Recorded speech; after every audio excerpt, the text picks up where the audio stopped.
welcome. Before we start our program, we'd like to invite Maya Murad, daughter of Rinat, to please sing for us Hatikva and the Star Spangled Banner? The Star Spangled Banner.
Say, can you see by the dawn's early light what so proudly we hail at the twilight's last gleaming, whose broad stripes and bright stars through the perilous fight o'er the ramparts we watch were so gallantly streaming, and the rockets' red glare, the bombs bursting in air, gave proof through the night that our flag was still there. Oh, say does that star-spangled banner yet wave for the land of the free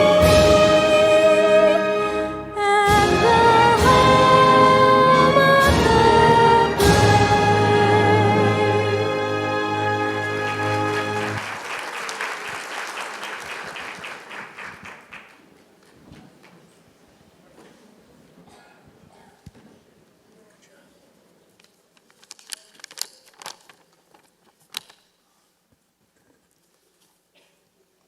Come on in.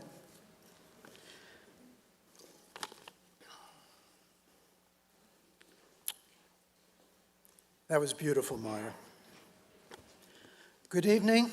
My name is David Bross, and I'm the co-chair of the Israel Advocacy Initiative of the JCRC. It is my great pleasure to welcome all of you to our 57th annual Israel Advocacy event. Thank you all for being here.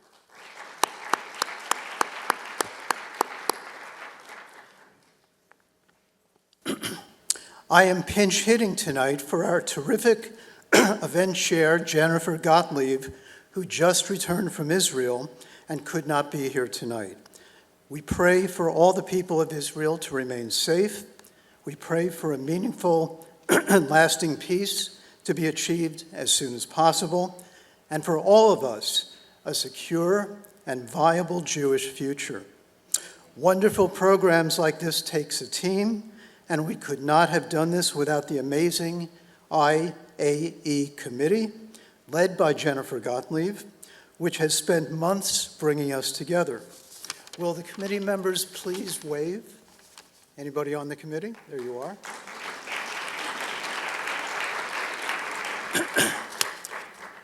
A special shout out to Amir Silber, Aaron Sauer, and our fearless leader, Sabrina Spector, Executive Director of the JCRC, as well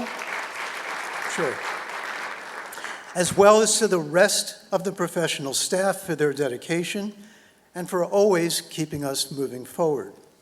We are grateful for the generosity of our community partners, Kramer Beverage and the Honigman and Origlio families, for their commitment and passion to help ensure that unconditional, unapologetic support for a secure, thriving Israel remains among our community's highest priorities.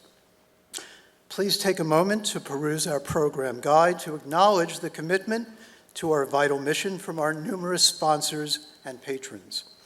Thank you for helping us to power all that we do at the JCRC and for helping to foster and to strengthen our community's connection to Israel. In addition to helping us raise vital resources to carry out our work, the Israel Advocacy event, that's tonight, seeks to educate our community on issues and topics affecting Israel and the Middle East. I believe that tonight's event will do just that. We also want to welcome all of our friends from other religious communities who are here tonight. We thank you for your unwavering friendship, support, and partnership. We are honored to have our community clergy and elected officials with us as well, and we are grateful for your continuous support. Mayor David Fleischer, Councilwoman Michelle Gulko, Councilwoman Jennifer Apel, Councilwoman Jill Holnick, Federation CEO Jen Weiss, and Federation President Ivy Rovner. We have seen in recent days just how critically important, sadly enough, it has become to have every Jewish school, every synagogue, every institution, every gathering protected by brave, trained security professionals, such as Danny Phillips, the heroic director of security at Temple Israel in West Bloomfield, Michigan. I should add that it is no less important that we also endeavor to protect ourselves however we can. So finally, please join me in thanking our own dedicated professional security people at JFed, who are keeping all of us safe and without whom we could not hold tonight's event.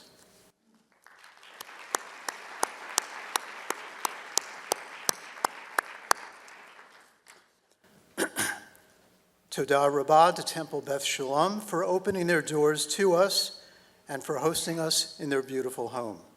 And now please welcome Temple Beth Shalom Senior Rabbi Micah Peltz to give tonight's Devar Torah. Thank you very much.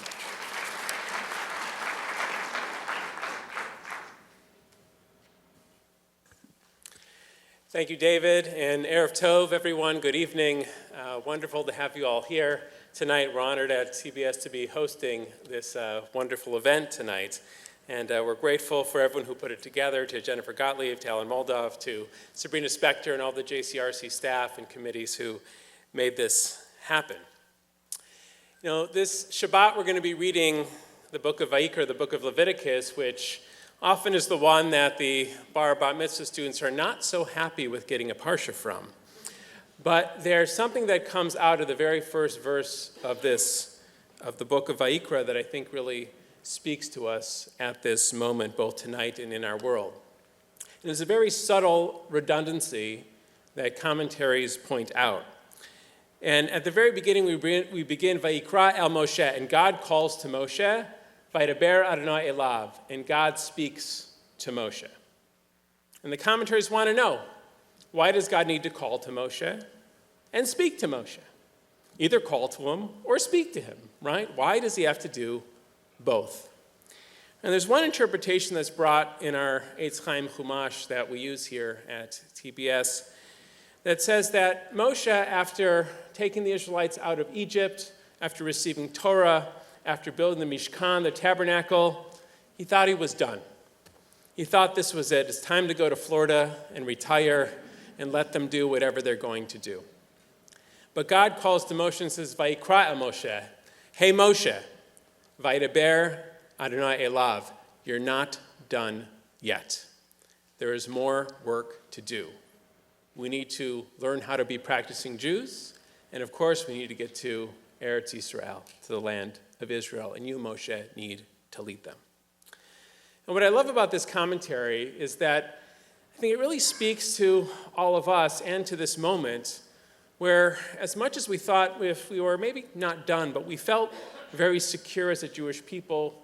We knew there were challenges in Israel, but there was a sense of security there. And these last few years, and especially this last week, has taught us that there was a lot of work to do, even more than we thought before.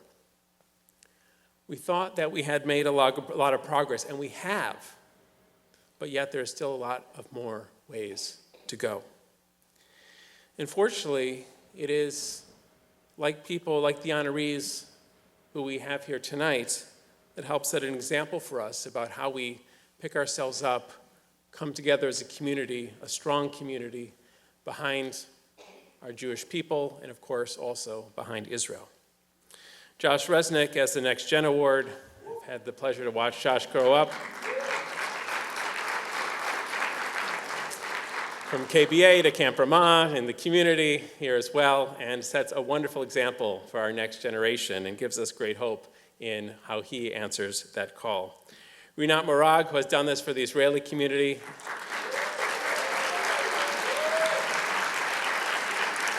We're grateful how she has done and will continue to do to help keep the Israeli community connected to our community and strong to be one community all together. And of course, my good friend Mark Kramer. The truth is, Mark usually sits over there, so it's a little weird to say here. And when I think about Mark with this, it's Vayikra, like we say things on the bima, Vaydaber, and he just talks in his seat. But we know that Mark does a lot more than that. As a past president of TBS, active at JNF, the JCRC, so many things in our community that he supported over the years. He's a very well-deserving honoree this year as well. Mazel tov to Mark and to Heather and the whole family. And to Yosef Haddad, welcome. It is good to have you here. We look forward to hearing your message tonight as well. And so as we gather together tonight and we hear about the challenges, acknowledge them, but even more importantly, learn from the people who help inspire us to answer that call. We recognize that as much progress as we thought we've been made, maybe we need to work to do a little bit more. But the truth is, that's what we as a Jewish people have always done. From the time in Egypt, to moving towards Sinai, to Israel, to all sorts of other moments in our history. When we think we've gotten there, we haven't quite gotten there yet. But still, we've come together, we've made each other strong, given each other strength, and worked to build a stronger and better people, state of Israel, and world. And that's what we'll continue to do here tonight and every day to come. Toda Rabah. Thank you, everybody, and Mazel Tov to all the honorees.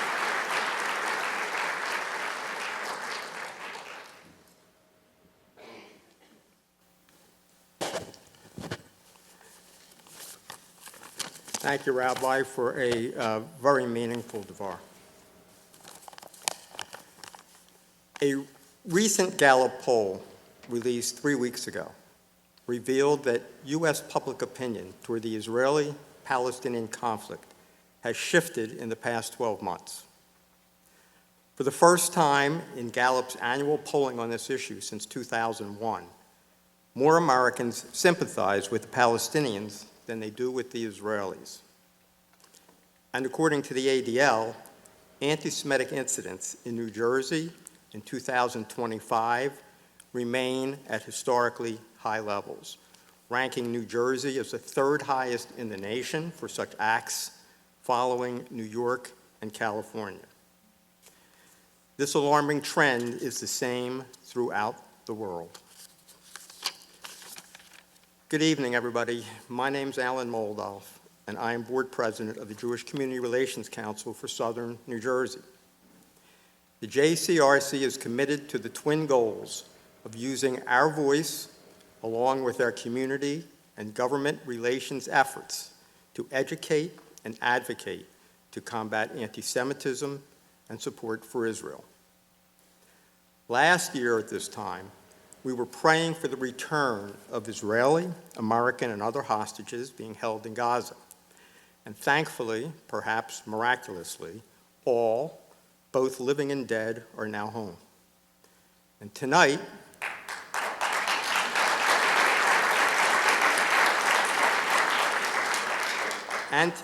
as I think you will vividly see, we are forced to live stream our speaker from Israel rather than having him here in person as intended, because very few flights in or out of Israel are possible due to the Iranian and Hezbollah missiles in the air daily, as they have been for the past 2 weeks, threatening Israeli citizens, American troops, and others in the Middle East.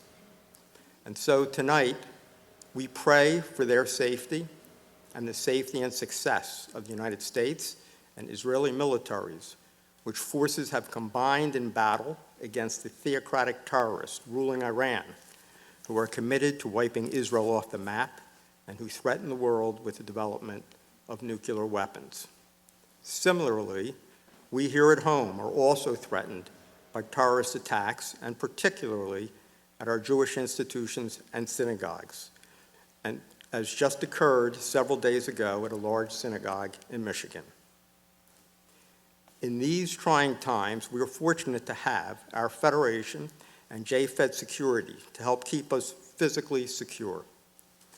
At the same time, our JCR staff of professionals work tirelessly, supported by a very dedicated board, to address the needs of our community for advocacy, education, and to build and sustain meaningful community and government relations, which will help ensure the safety, security, and well-being of our community members.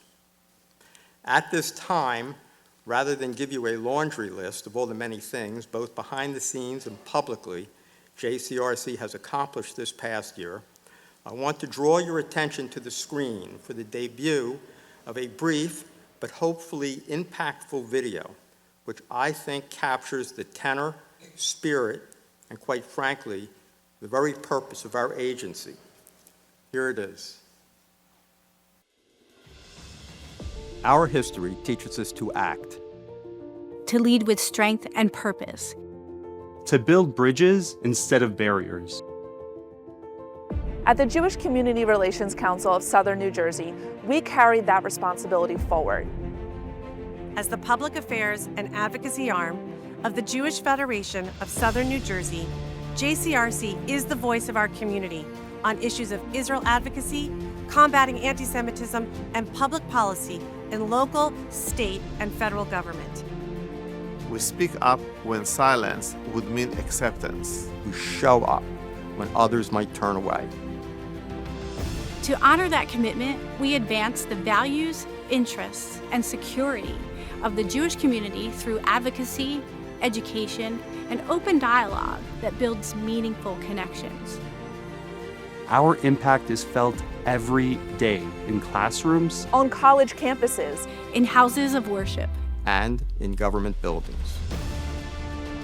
Through our programs and efforts, JCRC brings together the local community to build understanding, foster relationships, and mobilize action when necessary.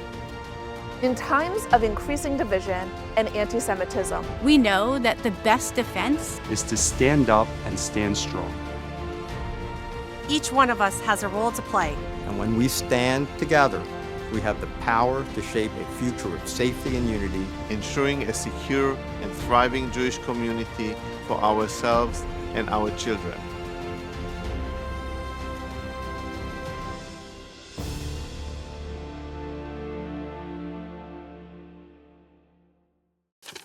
To sum it up, our JCRC is here to fight for you. And importantly, we are committed to engaging and educating a younger generation, our children and grandchildren, on the importance of standing by Israel and having a strong Jewish identity.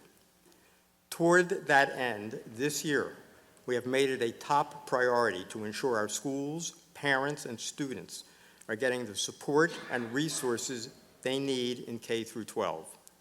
It is for that reason we have initiated a K-12 task force to work with teachers, administrators, and parents to ensure our children feel safe, secure, and proud of their Jewish identity, and to make certain school curriculum includes a fair and factual narrative for Israel, which is so much a part of our Jewish identity.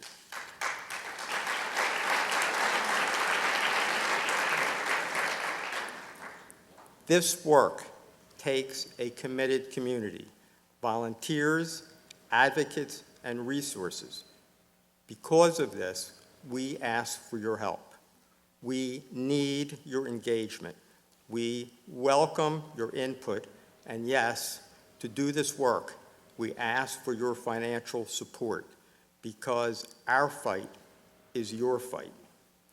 To help us continue and expand this work, pledge cards are available in your program guides, or you can scan the QR code on the screen or is available throughout the lobby. Your generous support helps us to do even more for our community, and I hope you enjoy our program tonight. Thank you.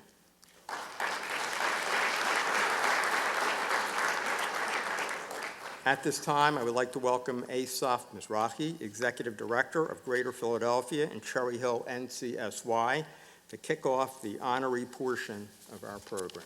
Asaf.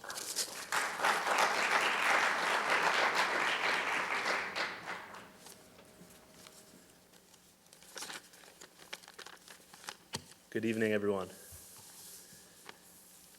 Good evening, Josh.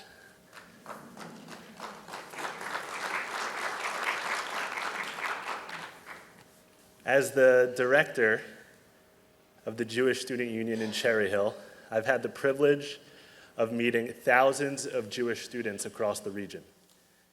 4 years ago, Josh Resnick, an eager and energetic freshman at the time, walked into his first JSU club. Right off the bat, he had a vision. Throughout that first year we spent together, he rattled off dozens of ambitious ideas. Countless ways we could reach more students and offer better opportunities for deeper engagement. In my head, I sort of shrugged his vision off, understanding the amount of work all of his big ideas would take. I thought to myself, this kid is incredible, but there's no way that he could possibly accomplish all of that. I'm so proud to stand up here in front of everyone and say, boy, was I wrong. I quickly learned that Josh meant business. He accomplished even more than he originally set out to do. Under his incredible leadership, he took our JSU community to new heights. Given that the slogan for the Jewish Student Union is inspiring the Jewish future, I figure it is my job to hopefully inspire as many Jewish students as I can. As it turns out to be, Josh is the one that has inspired me. His dedication to the Jewish community is truly inspiring. I myself am inspired to be more like Josh. His passion and dedication to the Jewish community is unparalleled and contagious. At such a young age, he has taught me and so many of his peers what it means to be a proud Jew and to lead and represent his community in such a special way. Josh, we're also very proud of you. Josh Resnick is a graduate of Kelman Brown Academy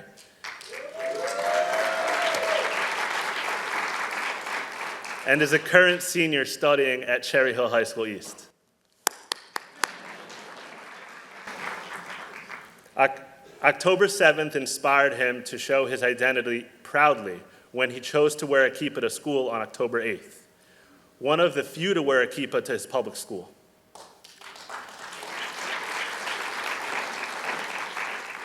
As a 2-year president of Cherry Hill East JSU, Jewish Student Union, Josh prides himself on providing a voice for Jewish students in school and organizing discussions with the administration to ensure fair treatment. Over the past 6 months, Josh approached the JCRC to organize a trip to Washington, D.C. in January for students to speak with New Jersey congressmen about how to ease and combat anti-Semitism, I joined Josh on that trip, and it was such an incredible trip. Great job, Josh.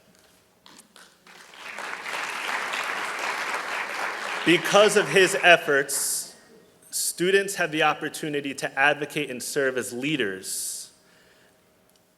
Outside of school, Josh spent his freshman summer with TJJ, the Jerusalem Journey, in Israel, strengthening and connecting his connection with our homeland. Additionally, Josh participates in C-Teen events, has gone to Camp Ramah his whole life, and through JPLC and NYC participated in teen training seminars to gain the skills to combat anti-Semitism. Josh currently serves on the North American Jewish Student Union Board, where he helps advise policy for over 500 JSU clubs and organizes conferences for hundreds of students internationally.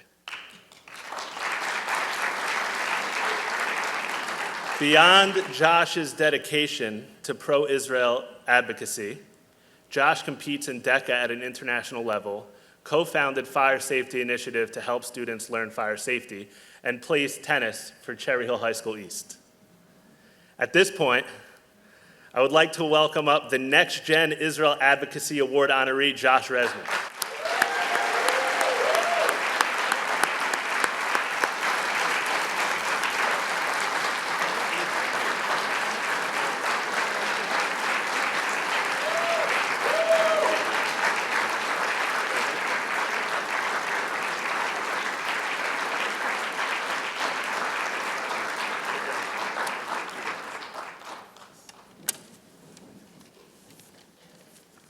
He took my speech.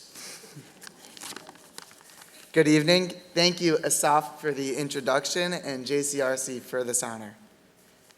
My entire life, I've been submerged, almost completely enveloped by a Jewish bubble. Having fled Iran and immigrated to the United States, my mother's side of the family always emphasized a deep spiritual connection and pride in Judaism. And on my father's side, my grandparents emigrated from the Jewish cultural capital of the world, Brooklyn, New York. Growing up, during school and camp trips, students were always told that we were representing Kelman Brown Academy or Camp Ramah, but more importantly, the broader Jewish community. I remember seeing hundreds of other students on these trips, assuming that everybody else got that representing others talk. It's been almost 4 years since I graduated from Kelman Brown Academy. Even though inside my house, we continue to have Shabbat dinners and celebrate the holidays, at the time of graduation, it felt like the first step in my Jewish bubble popping. I was gonna go from a private school education at a Jewish school into a public school, a new environment that I never really had. I remember that first day of high school. I'm sure many of you do. I was one of the smaller kids in a completely new environment, trying to find my way around the halls, looking for someone, anyone that I knew. I joined the Jewish Student Union at Cherry Hill East. That's where I felt at home. I didn't realize it at the time, but I was trying to form a new bubble. If I thought the pressure of freshman year was tough and difficult with all the tests that actually mattered for colleges and the struggle to find my friends, I had no idea what was coming the following year. At the start of my sophomore year, I received, to put it lightly, an abrupt awakening to the world around me. I'm sure everyone here remembers October 7th, where they were, what they were doing, what was going on. I remember October 6th. One of my brothers was about to fly off to Israel the very next day, and all my siblings, they came home from college and work, and we were all gonna see him off one time. As a family, we went to a local outdoor tennis court. We played for a few hours that Friday night. I don't know if anyone here has been to one of these nearby courts. The lights generally shut off at around 10 p.m. They say I have this button to turn it back on, but it never really works. As we were leaving, my phone lit up and it buzzed with about a dozen red alert notifications. My family brushed us off. The app always goes off periodically, and why was this night going to be different from all other nights? The following morning, it felt like my newly formed bubble that I spent my entire freshman year recreating popped again. The direct attack on Israel, compounded with the shocking response of the international community, made it seem like there was no safety for Jewish people around the world. It felt wrong doing nothing. I knew that I had to do something. anything. So I did the only thing I could think of, and as Asaf mentioned, I started wearing a kippah to school. I mean, it was perfect. I was expressing my religion while also encouraging others to be proud of their identity. In a school with a nearly 15% Jewish population, I was the only student up to that point to consistently wear a kippah. Instantly, almost predictably, I faced anti-Semitism. In fact, Cherry Hill East made the news as a result of Jewish girls being harassed in the lunchroom. But this didn't deter me or JSU. Under Asaf Mizrahi and Mason Rosenbaum, the previous president's leadership, we helped the club grow from 30 students to over 120 active students to this day.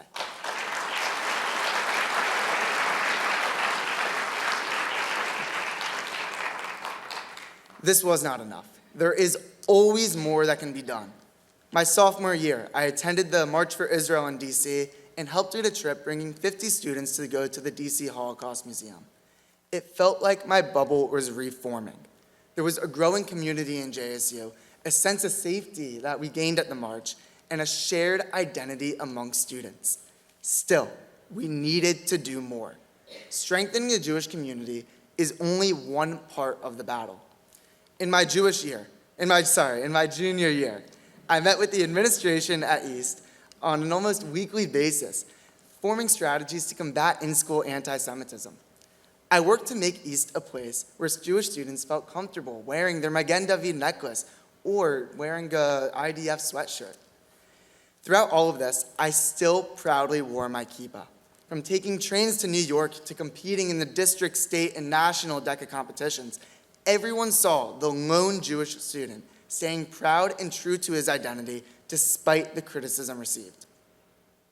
Most notably that year, I reached out to Lori Grossman and Dina Friedman, the in-school JSU advisors, and Sabrina Spector to help organize a student-led DC trip to lobby Congress for Israel and against anti-Semitism. While the logistics of this trip were being organized, I wanted to make a broader impact. Cherry Hill is not the only place where Jewish students get targeted for their connection to Israel. I became a member of the North American JSU Student Board, overseeing policy for over 500 clubs and planning international events for hundreds of students. This was done to encourage students nationally to feel proud of their Judaism and their connection to Israel. After speaking with thousands of my fellow students across North America, attending more conferences than I can count about the state of Jewish hatred, I now see how blessed we are with our strong Jewish community in South Jersey. Our strength inspired me to work even harder. In between weekly JSU events and conferences, the details of our DC trip were finalized. 30 students would go to DC to lobby for congressmen. Our mission was to share the safety found in our bubble to Jews across America, helping people stay proud. Most recently, this past week, to bring our community together, I worked with Sabrina Zellen to organize a JSU Chalabik, bringing 150 members of our South Jersey community together.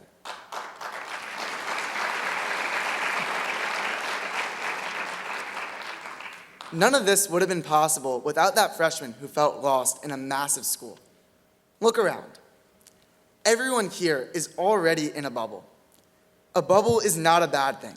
It's a community. It gives us strength and it keeps us proud. The South Jersey Jewish community is exceptional.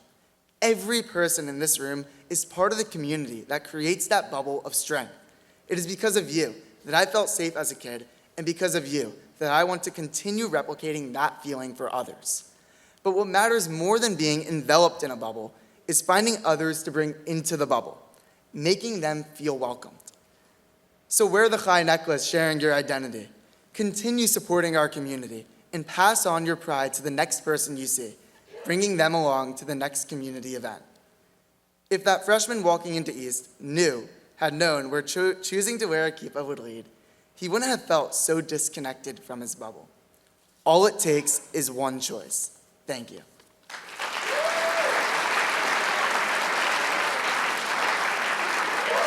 Thank you.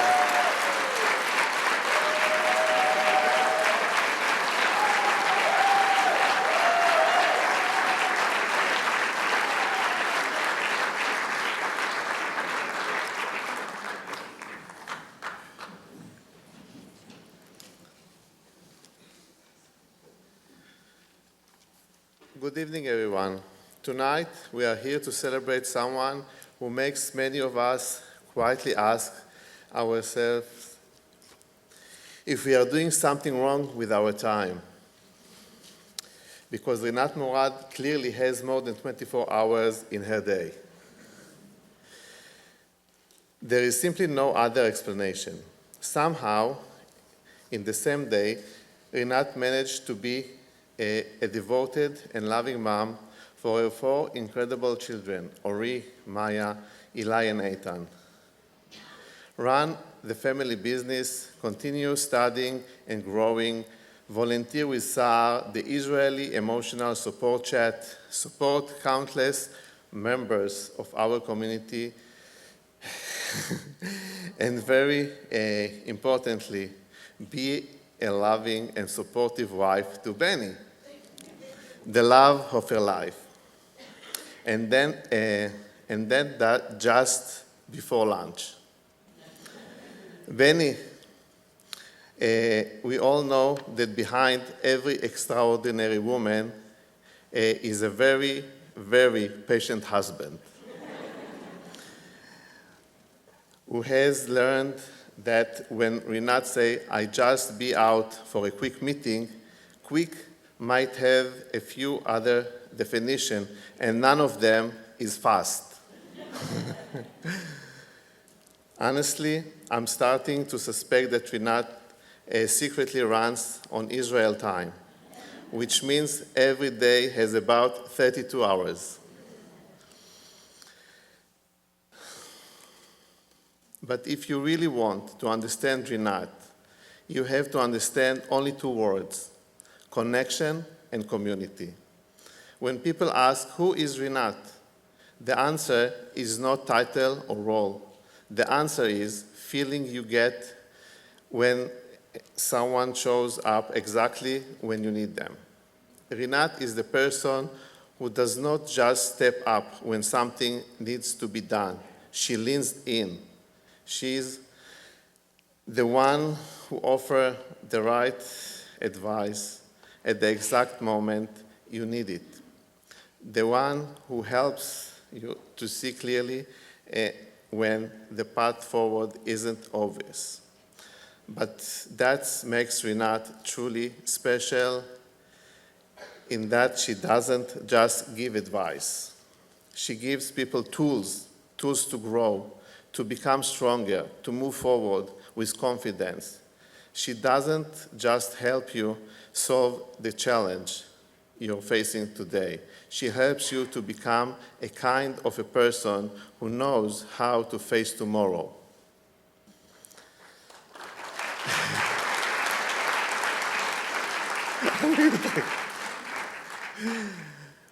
My family and I knows this personally.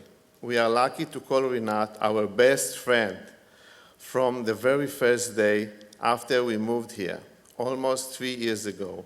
In fact, we have already spoken with Rinat before we even arrived, while we were still trying to figure out what our lives here would look like. Before we had unpacked a single box, actually before we even had a home and we still living in a hotel, Rinat showed up, picked up my wife for a girls' night out. And just like that, we knew we were going to be okay. That's who Rinat is. She is incredible. She has this incredible ability to see people, really see them, and make them feel that they matter. If you don't know Rinat yet, you might assume that at least 100 people lived in her house. Her door is always open. And what makes this even funnier is that the family business is locksmith. You would think that with that profession, doors might stay closed. But somehow, at the Morad house, they are always wide open. Family, friends, exchange students, someone who suddenly has nowhere to go for Shabbat or a holiday. Somehow, they all naturally find the way to the Moad home.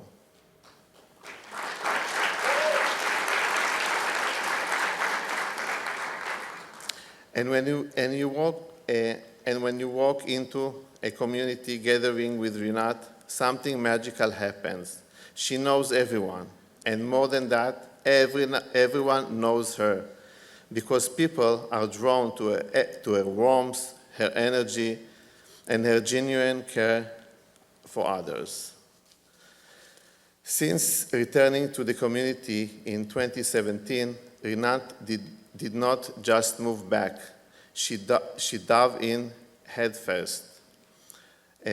Through her leadership on the JCRC board, her work empowering women through ORCA, and her works as an NLP master practitioner, she has helped so many people navigate their challenges with strength, clarity, and resilience.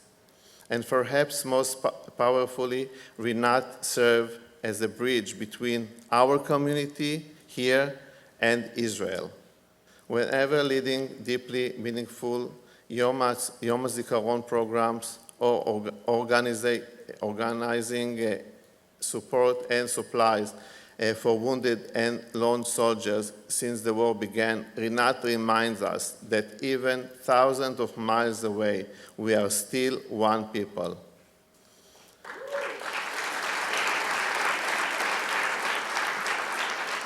Rinat is a leader.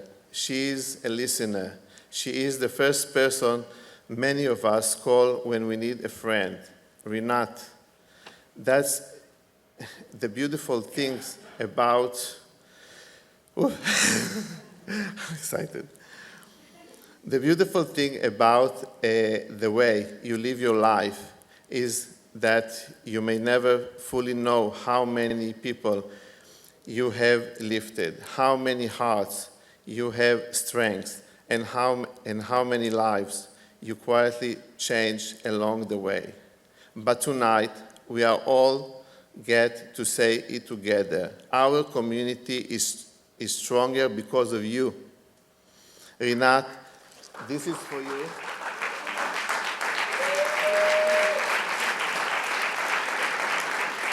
And we love you.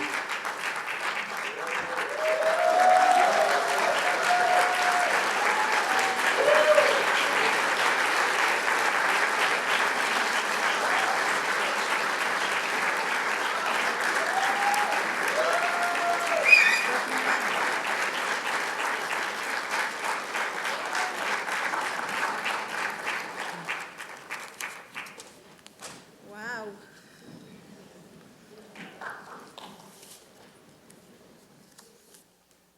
Age, I have to put my glasses.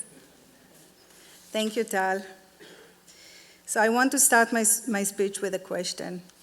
How many of you have ever lost everything? And I mean everything. In February 2011, our house burned down completely. I remember standing outside, watching the smoke rise, imagining the future of my family, and I thought something I had never thought before. I told to myself we would never be able to recover from this, not here, not without our families. I felt alone. What I didn't know, standing in that ashen grave, was that within 24 hours, I would feel more supported, more protected than I had ever felt in my life. Because the Jewish community of Southern New Jersey showed up, and they taught me the most important lesson of my life. Community is power, and family is something you can choose. Weeks later, I went to every synagogue in the area. I met with the rabbis. I went to personally thank them for leading their communities in such great way. All those meetings were very powerful, but just one meeting changed me forever. I sat with Rabbi Mengel, and I thanked him from the bottom of my heart. I told him how hard it is for us to be the one in need, to be the one who receives. He looked at me and he smiled and he said, I am the one who should thank you, because by accepting our help, you gave us the gift of giving. I walked out of that room not as someone who had received charity, but as someone who had contributed to the strength of the community. That day I understood giving and receiving are not opposites. They are one. My heart,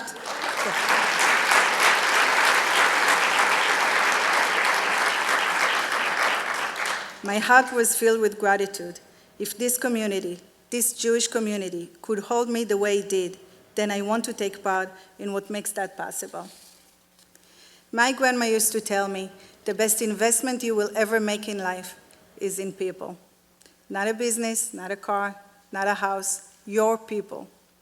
When we arrived in New Jersey, I met many Israelis, wonderful families, moving in circles that never touched.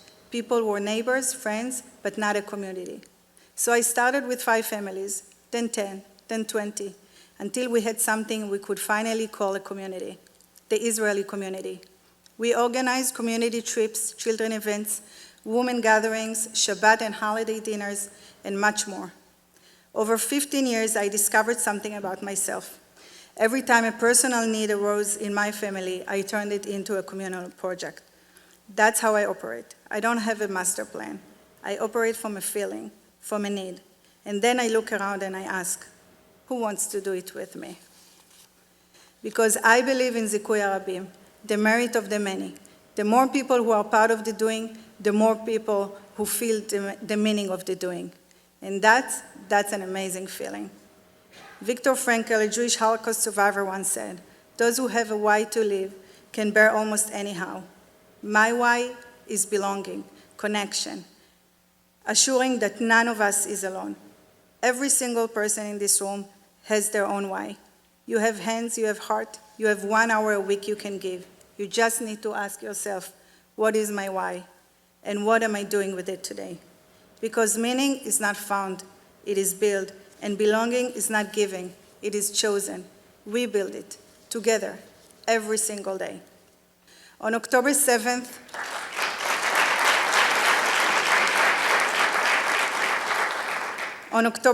I was in Israel for the very first, for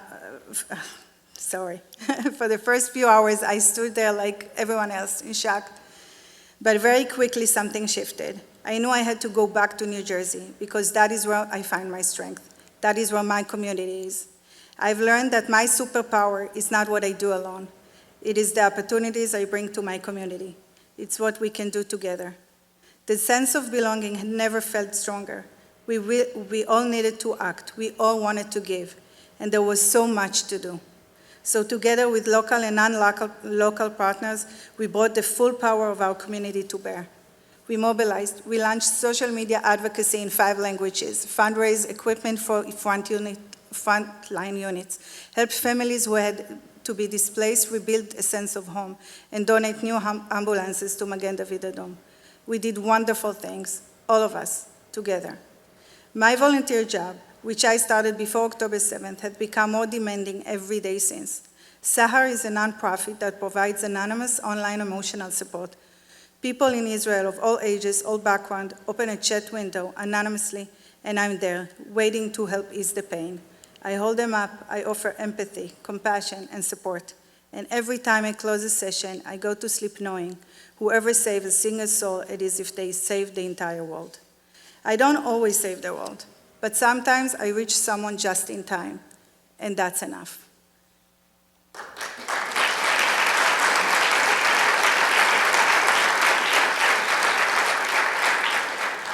More than once, I finished the session and I realized I received far more than I gave. As we already know, receiving and giving is one. Now, let me tell you, I don't do this because I'm selfless. I do this because it makes my soul come alive. Because being Israeli outside of Israel is not a limitation, it is responsibility. I believe I'm a better Israeli here than I would be if I lived in Israel. Because here, I actually get to do something for Israel almost every day. So here's what I have learned after 15 years. You don't have to wait for a crisis to give. You don't have to wait for a big idea. You just have to start where you are, with what you feel, and ask, what does the person next to me need? What can I build from this pain? And who else wants to do it with me? 3 years ago, I felt that my sense of mission was calling me into something new. I trained to coach and facilitate in NLP, and today I work with people who are facing life's hardest chapters. I specialize in growth through crisis because I learned through my life experience. One thing with absolute certainty: each one of us has already exactly what they need to rise from a fall. We just need to discover that inner strength and choose the right people to stand with us. I truly believe that as long as we have each other, as long as we have our people, our community, we are safe, like a safety net that keeps us from hitting the ground. Loneliness is not only a young person's struggle. Adults can experience a profound, quiet, invisible loneliness. This is the reality. And so, rather than look away from that silence, I choose to answer it. And I have a dream. I want to build a home for people who are battling loneliness, a place where they can come together, cook together, and eat their dinner together. Because nothing connects people like a table set with food they made for their family. A place that gives people back the feeling that they belong. And maybe, just maybe, it will give them their own why to do something for someone else. I hope to make it real one day, but we already know we don't wait for things to happen. We make them happen. So I ask, who's with me? Tonight, I want to say thank you for Jewish Federation and for all of you, not just for this recognition. I want to thank every person in this room who has ever shown up for someone else, quietly, without seeking applause. I'm so proud to be part of this community. This community is one of the reasons Israel will always have a home in the world. Am Israel Chai.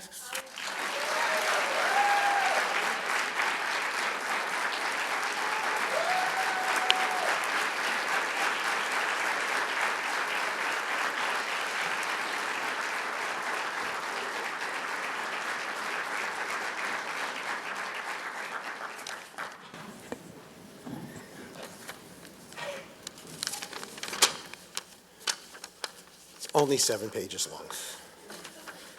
Good evening, I'm Bob Benedon, and it's truly my pleasure to introduce the recipient of the JCRC Israel Advocacy Award this year, Mark Kramer. But before I do so, please turn your attention to the screens for a short video.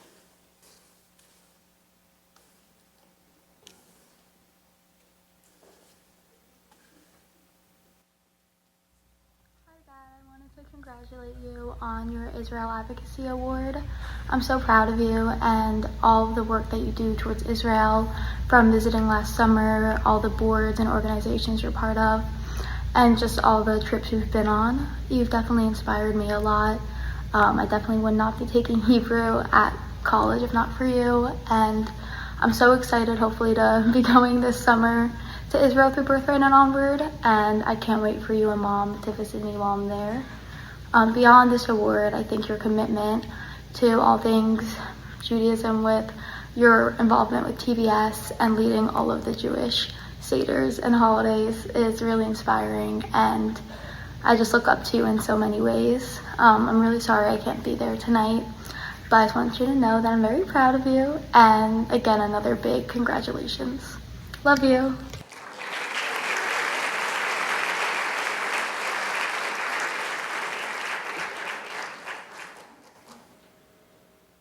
Where are Julie and Margie? There they are. Okay. Another surprise that I ruined.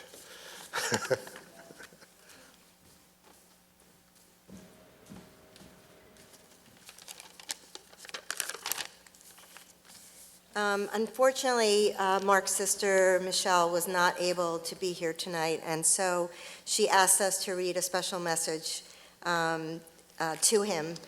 Before I do that, though, on behalf of our family, I just want to say how proud we are of you, Mark.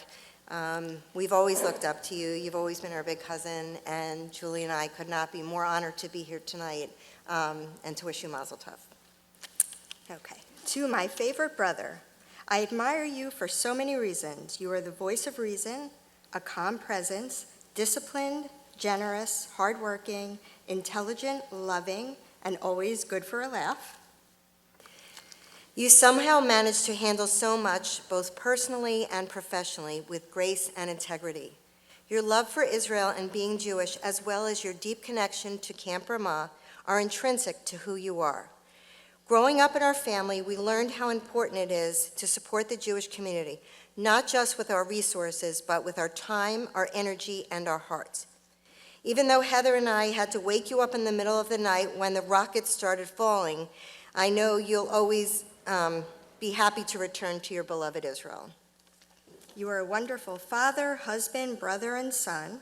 Our relationship means so much to me, and you are someone I can always rely on, especially in the most difficult times.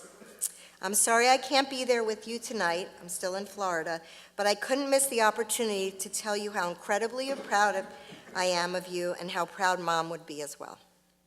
The Jewish community, and really everyone who knows you, is fortunate to have you, and I am incredibly fortunate to have you as my brother. I love you, and we love you too.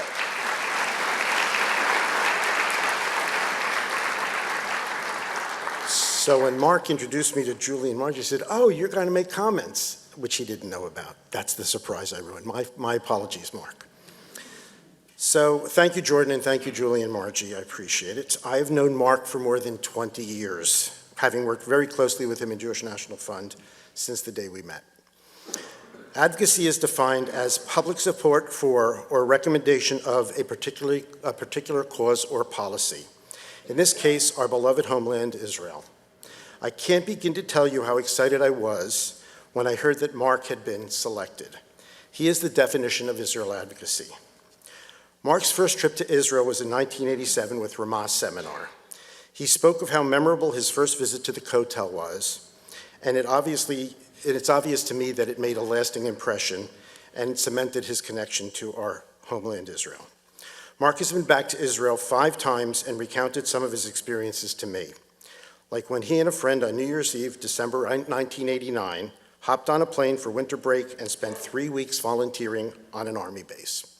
Or when last June, he got stranded during the first Iran war and experienced what it was like for the sirens to go off and head toward bomb shelters. Mark grew up in a family of involvement. His dad, Charles, served as president of their synagogue. His mom, Lynn, of blessed memory, was president of the Federation. Community leadership was evident throughout his early life, so he learned by example. We here in South Jersey are so lucky that he did. Not to review his whole bio, but Mark has been involved here in Temple Beth Shalom, having been Men's Club president and synagogue president. He is currently serving on the JCRC board as vice president and on the Virtual Fit Hospital Foundation board. He has been an involved board member of Jewish National Fund here in South Jersey for over 20 years and has been president a few years ago. Heather also has done so much for the community as a JFCS and TOPS volunteer and is co-chair of the JWF. Mark and Heather have instilled this involvement ethic into their daughters, Jordan and Allison. They are both involved in TBS and BBYO. This summer, Jordan will do Birthright, as she said, followed by a 6-week internship at an art gallery in Tel Aviv through a program called Onward. I'm sure Allison will follow in her big sister's footsteps. Hopefully, Mark and Heather will travel to Israel this summer to visit Jordan. We're rooting for Heather to get there, as she has had 3 trips canceled due to COVID on October 7th. Mark's involvement and leadership are only surpassed by the mensch that he is. He is warm, caring, and engaging, and always with a smile. I'm proud to call him my friend. I could go on, but I had a 3-minute limit. I will close by saying that Mark is the quintessential American Jew, supporting both community and our beloved homeland, Israel. So please join me in bringing up my friend Mark Kramer, the 2026 Israel Advocacy Award recipient.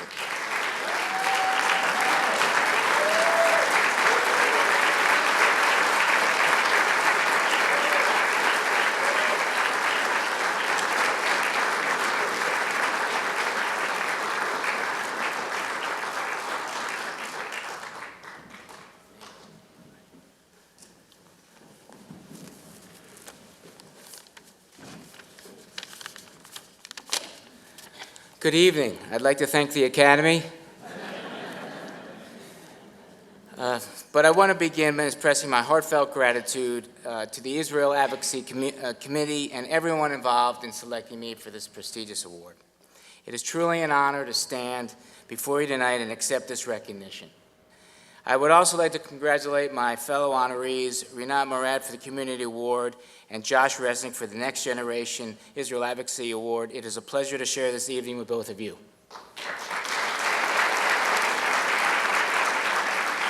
I would also like to say those that knew my mother knew that she was a pretty big fan of me. I think after hearing Josh talk, she might have said to me, I think you can be a little more like Josh and get some more done. Really impressive, and Renat, really so impressive. I used to think I was a busy guy, but I don't know how the two of you do what you do, and I am incredibly impressed. So I also want to thank Yosef, our speaker. Now, of course, as you've heard, he is in Israel, so that means he's on Israel time. And so I think I'm going to have the shortest speech of anyone tonight so we can get to him. And I really appreciate him being part of this and looking forward to his comments. But throughout my life, I have been fortunate to travel to Israel on many occasions. While I have not visited as frequently as my dear friend Bob Benedon, I continue to aspire to follow in his footsteps. And thank you, Bob, for your introduction and for setting such a wonderful example. As Bob mentioned, my connection to Israel grew with my first trip to Ramah seminar in 1987, an experience that was nothing short of transformational. My most recent, in June of 2025, I had the privilege of volunteering with Jewish National Fund, where I helped harvest fruit on multiple farms. During the trip, I was also able to visit the Nova Music Festival site in Hostage Square, bearing witness to the significant and tragic events of October 7th. As you heard, this trip became even more meaningful when the 12-day war with Iran broke out. While I did not anticipate being caught in a combat zone, the experience provided me with a brief but powerful insight into the realities that our Israeli brothers and sisters face all too often, and unfortunately, as we speak. The courage and determination of the IDF, working in partnership with the U.S. military, are vital in securing Israel's future and ensuring its safety and prosperity. For all of us, a world without the State of Israel is unimaginable, and we do not want to experience such a reality. That makes it not only important, but essential to support, sustain, and advocate for Israel, especially in the current global climate. Oh, thanks. We'll go. Gotta go. I'm sure it's an important phone call. Supporting Israel has always been a priority, but today it is more critical than ever for us to be active in this cause. Being a devoted supporter is not always easy.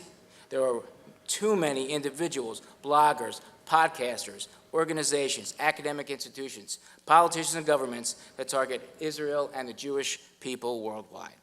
In the face of such adversity, it may seem easier to remain silent, disengage, or even distance oneself. However, I am reminded of a quote often attributed to the Irish philosopher Edmund Burke: "The only thing necessary for the triumph of evil is for good men to do nothing." This wisdom compels us to act and make our voices heard. There are many ways to show support. Traveling to Israel is a meaningful and visible demonstration of solidarity. And once again, as you heard, my wife Heather and I will do just that this July as we plan to visit our daughter Jordan, who will be in Israel for over 2 months, participating in a birthright trip, following by an internship with Onward. Another crucial way to help is by staying informed.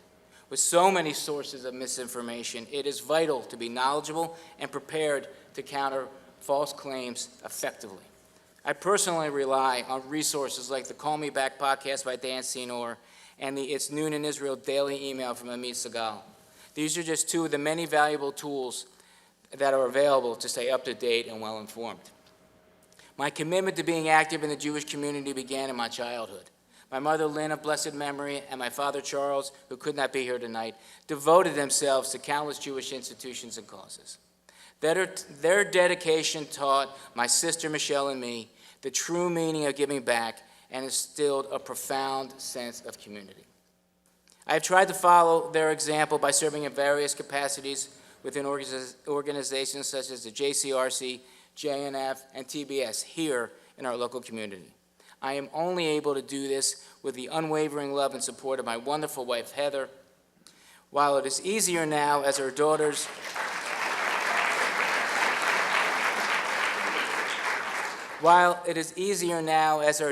Jordan and Allison, have grown to be mostly self-sufficient, I was volunteering when they were infants, a commitment that was not always easy for Heather.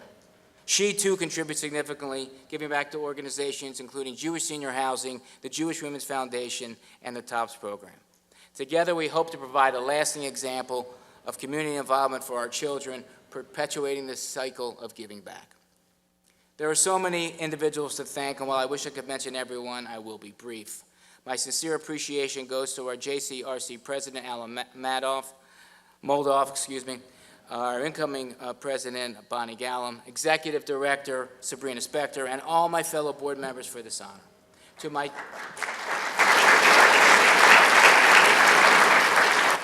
my TBS family, thank you for being my spiritual home and for hosting us for this evening.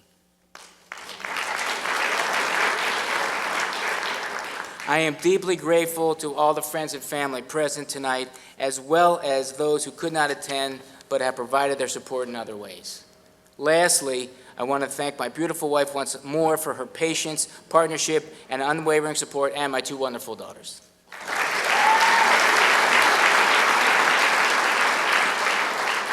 In closing, although it is difficult to imagine a world without the State of Israel, the best way to ensure that Israel survives and thrives for generations to come is by being active supporters in whatever way we can. Thank you once again for this great honor, and good night.